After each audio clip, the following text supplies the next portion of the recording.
मैं सोच रही थी मैं छतरपुर आपसे मिलने जाऊंगी। वाह, कितने दिनों से जुड़े?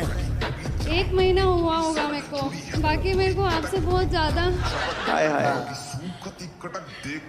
सो hey guys, it's me Prakash, welcome back to my channel. आज हम बात करेंगे बागेश्वर धाम के बारे में। और बागेश्वर धाम के जो धीरेन्द्र शास्त्री जी हैं उनके ऊपर चल रही है काफी सारे कंट्रोवर्सी, उनके ऊपर डिस्कस करेंगे। अभी तक तुम लोगों ने सोशल मीडिया पे काफी सारे वीडियो देख चुके होंगे जहाँ पे लोग इन्हें एक्सपोज कर रहे हैं और काफी सारे लोग इनके सपोर्ट में है। काफी सारे नहीं, लगभग सभी लोग इनके सपोर्ट में है। वेल, जो चीज मैं वीडियो में बताने वाला हूँ काफी ज्यादा अलग होने वाला है। मेरा देखने और सोचने का पॉइंट ऑफ व्यू अलग है। तो ठीक है, वीडियो स्टार्ट करते हैं। मनोज जी हमारे साथ है, आपका बहुत बहुत स्वागत है। राजकुमार जी इल्यूजनिस्ट हैं, यानी कि वो जो भ्रम पैदा करते हैं, जो हाथ की सफाई आप कह सकते हैं, इल्यूजन क्रिएट करते हैं। और उनके बेटे जो है मनोज, वो माइंड रीडर हैं, यानी कि आपके मन में क्या चल रहा है वो ये पढ़कर आपको बता सकते हैं। आप जो भी ये नाम सोच रहे हैं अपने जहन में ले आएं और ये नाम बार बार बोलें। सोचेंगे आप उनको खेलते हुए देख रहे हैं।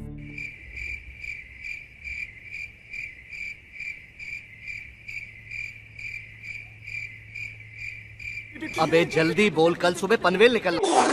मुझे एक चीज ये समझ नहीं आ रहा है, न्यूज वाले को ये समझ नहीं आ रहा है, ये एक मेंटलिस्ट को बुलाते हैं अपने चैनल पे और उसी से माइंड रीड करवाते हैं सामने वाले का, और वो टाइम लगाता है 5-6 मिनट। और दूसरी तरफ जो धीरेन्द्र शास्त्री जी है वो कुछ ही सेकंड में सामने वाले का माइंड रीड करके उसका दिक्कत, उसका परेशानी, उसका जो भी समस्या है एक पेपर में लिख के लाइव उसको दिखा देते हैं। मुझे ये समझ में नहीं आ रहा है, ये न्यूज वाले इसका एक्सपोज कर रहा है या फिर इसका जो विद्या शक्ति है इसका प्रचार कर रहा है। बड़ा ही मंद बुद्धिया ये न्यूज वाले। हमने 3 पर्चा बनाए हैं, पुनः एक बार देख लो। कौन सा नंबर? 1, अब 2। अभी तक हम जिनको बुला रहे हैं वो हमारे हो सकते हैं, हम उनको माइंड को पढ़ सकते हैं, उनके माइंड को पढ़ सकते हैं कि ये हमारे हैं, या उनसे पहले मिल भी सकते हैं, फिर यहाँ पर चमत्कार प्रस्तुत कर सकते हैं। ऐसा भी हो सकता है, लेकिन ऐसा होता नहीं है। हमने पर्चा बनाए 3, आप व्यक्ति उठाओगे 3, आप ही व्यक्ति भेजोगे और आप ही ये बताओगे कि उस व्यक्ति को कौन सा नंबर पर्चा खोलना है, 3 नंबर का या 2 नंबर का। आप वही बोलोगे पर्चे पर भी और व्यक्ति भी वही उठाओगे जिसके लिए हमने लिख रखा है। सबसे पहले हम जान लेते हैं कौन है धीरेन्द्र शास्त्री जी। छतरपुर में एक जगह है, वहाँ पे नाम है बागेश्वर धाम। वहाँ पे संत कह लो, साधु कह लो, महाराजा कह लो, ऋषि कह लो, जो है वही है धीरेन्द्र शास्त्री जी। मतलब इनका एक सभा होता है जहाँ पे बहुत सारे लोग आते हैं और वहाँ पे ये भगवान को पूजा करते हैं। उसके बाद इनका एक कुछ चीजें होता है जहाँ पे ये सबका माइंड रीड करता है। आपकी बेटी का मर्डर हुआ जिसका रहस्य खुलेगा, बालक अपंग है, शरीर में शिथिलता है, झटका बनते हैं, ठीक होगा।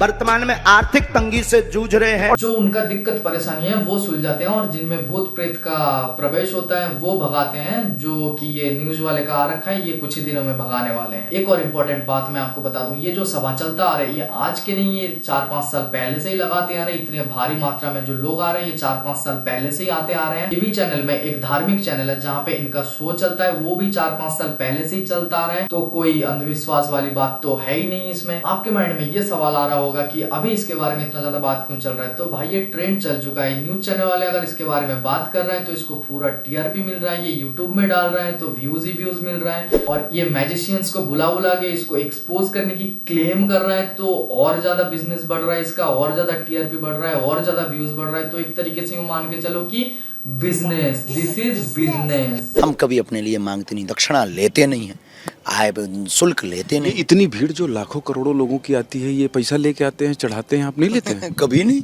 चढ़ोतरी होती ही नहीं हमारे यहाँ। कोई दान पेटी कथा में आप बता दीजिए दान पेटी हो, लेकिन भावना है।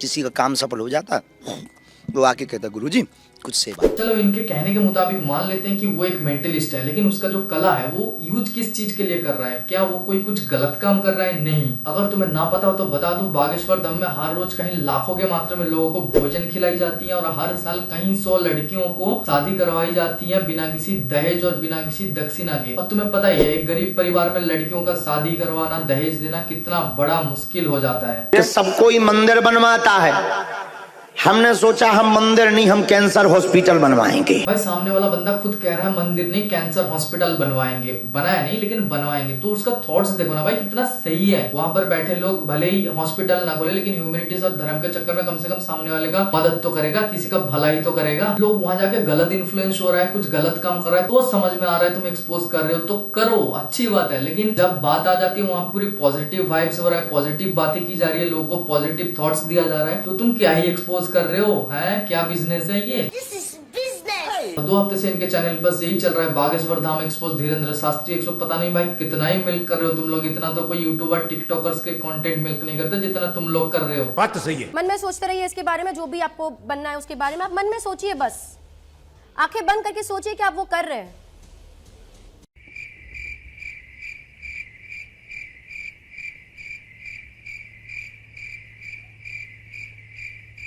अबे जल्दी बोल, कल सुबह पनवेल निकलना।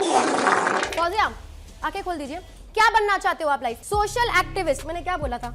इसने बहुत सारी चीजें बदल कर आप पहुंचे एक सोशल एक्टिविस्ट पे। बताइए बताइए, कैम 2 काटिए, कैम 2 काटिए। ये है, मैं तो कहूंगा ये जो स्लेट है ये डिजिटल स्लेट है, पीछे से कोई स्मार्टफोन से ऑपरेट कर रहा है, जब सामने वाला कुछ बता रहा है तो वहां पे वो स्मार्टफोन से करके यहाँ पे दिखा रहा है। मैं तो कहूंगा भाई, मैं तो कहूंगा मुझे कोई रोक लो, अगर हिम्मत है तो रोको भाई। जब उन पे सवाल उठाया जा रहा तो हम इन पे क्यों नहीं उठाए? तो जैसे कि तुमने देखा, एक मेंटलिस्ट को माइंड रीड करने के लिए एक बंदा चाहिए सामने और कुछ टाइम चाहिए। बट तुम बागेश्वर धाम के कुछ वीडियोस देखोगे जहाँ पे लाखों मात्रा में लोग बैठे होते हैं और बागेश्वर धाम जो धीरेन्द्र शास्त्री जी है वो पहले से ही डिजिटल स्लेट नहीं कॉपी पेन में लिख के रखते हैं और वही बंदा उठ के आता है, फिर उन्हें बताते हैं उनका क्या दिक्कत है, उनका चाचा का नाम, उसका गर्लफ्रेंड का नाम, उसका पापा का नाम, उसका फूफा का नाम, फूफे के बेटे का नाम, पूरा कुंडली पूरा चिट्ठा उसको पकड़ा देते हैं। तो आपके बातों के हिसाब से अगर हम उन्हें माइंड रीडर कहें, कलाकार कहें, चाहे आर्टिस्ट कहें, क्या वो रिस्पेक्ट डिजर्व नहीं करता? क्या वो इज्जत डिजर्व नहीं करता? देखो इसी बीच एक बात निकल के आता है, न्यूज वाले और रिपोर्टर जो है वो ये कह रहे हैं इन्हें लोग अंधविश्वास मान रहे हैं, इन्हें लोग बहुत ऊपर चढ़ा रहे हैं, इन्हें लोग भगवान का दर्जा दे रहे हैं। देखो लोग तो चाहे कुछ भी कह सकते हैं, लेकिन सामने वाला बंदा जो बोल रहा है वो तो सुनो। हमारे पास कोई मशीन नहीं है, ना हम कोई मन पढ़ने वाले माइंड रीडर हैं। हम तो अपने इष्ट के सेवक हैं और अपने शास्त्रों के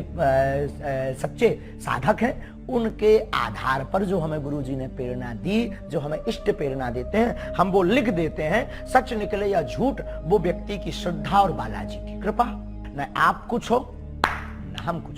धाम अगर जुड़े अथवा बालाजी से जुड़े तो इसका मतलब ये नहीं कि बीमारी ना होए। हम खुद दूसरा आशीर्वाद दे के जाओ तुम्हारा भलो हो जाए, तुम जिंदा रहो, हमें खुद एक दिन मन ने, तो इसका मतलब ये नहीं है कि बीमारी ना हो। बीमारी तो होगी पर बीमारी के लड़ने की क्षमता रहे। जब सामने वाला बंदा खुद कह रहा है मैं कुछ नहीं हूँ, जिन्हें तुम भगवान मानते हो उनका बस आशीर्वाद है, तुम मुझे मत पूजो, तुम भगवान की पूजा करो। जब इतना सच्चाई से बता रहा है तो तुम और क्या चाहते हो? तुम एक इंसान से क्या ही और एक्सपेक्ट कर सकते हो? या तो बंदा कुछ गलत करे अपने कैरियर में या फिर आगे कुछ गलत किया हो तो समझ में आता है, तो तुम उंगली उठा सकते हो, तो तुम उसके खिलाफ बोल सकते हो। जब ऐसा कुछ नहीं है तो तुम बातों का बतंगड़ क्यों बना रहे हो? हिंदुओं से भी यही प्रार्थना करूंगा, भाला तुम्हें किसी मारने के लिए लेने के लिए नहीं हम कह रहे हैं। अपने पास तमंचा जरूर रखो, अपने पास भाला जरूर रखो। मारना नहीं है, हाँ जरूरत लगे तो प्लीज तुम्हें बाप की सौगंध है। जवाब में आपका जवाब मैं सुन रही थी, आपका इंटरव्यू था कि अगर कोई हम पे बंदूक उठाए तो उस पे बंदूक तान दो। मतलब आप गांधी जी को नहीं मानते कि कोई एक गाल पे तमाचा मारे तो दूसरा गाल आगे कर दो? महात्मा गांधी के हम पूर्ण समर्थन में हैं। उनकी अहिंसा वाली बातें हमारे रंग रंग में भरी हुई हैं, लेकिन आत्मरक्षा करना भी तो उन्होंने ही सिखाया। अब जब मर जाएंगे तो फिर कौन आत्मरक्षा करना सिखाएगा? आजकल के जमाने में लोग पागल नहीं है कि किसी को भी भगवान मान के बैठ जाएगा। उन्हें पूरा पता है क्या सही है क्या गलत है। तो भाई मैं तो किसी को भगवान नहीं मानने वाला, मेरा भगवान मेरे अंदर है, मुझे पता है। क्या बात है सर, क्या बात है सर। ये जो चल रहा है आजकल ये बस टीआरपी के चक्कर है, इनको बस कोई मुद्दा नहीं मिल रहा है, ये बस यही मुद्दा मिला, यही कम से कम महीने भर चलाए जा रहे हैं। छोड़ो फेड छोड़ो भाई फेड अप हो चुका है। कम से कम हर जगह सोशल मीडिया खोलो बागेश्वर धाम, यूट्यूब खोलो बागेश्वर धाम, न्यूज चैनल खोलो तो बागेश्वर धाम, पता नहीं ये लोग क्या ही कर रहे हैं। तो ठीक है आज का वीडियो यहीं खत्म करते हैं। अगर वीडियो अच्छा लगा तो लाइक कमेंट शेयर सब्सक्राइब कर देना। मिलते हैं किसी नेक्स्ट वीडियो में। Okay good bye. तो मैं सोच रही थी मैं छतरपुर आपसे मिलने जाऊंगी। वाह, कितने दिनों से जुड़े? 1 महीना हुआ होगा मेरे को, बाकी मेरे को आपसे बहुत ज्यादा है?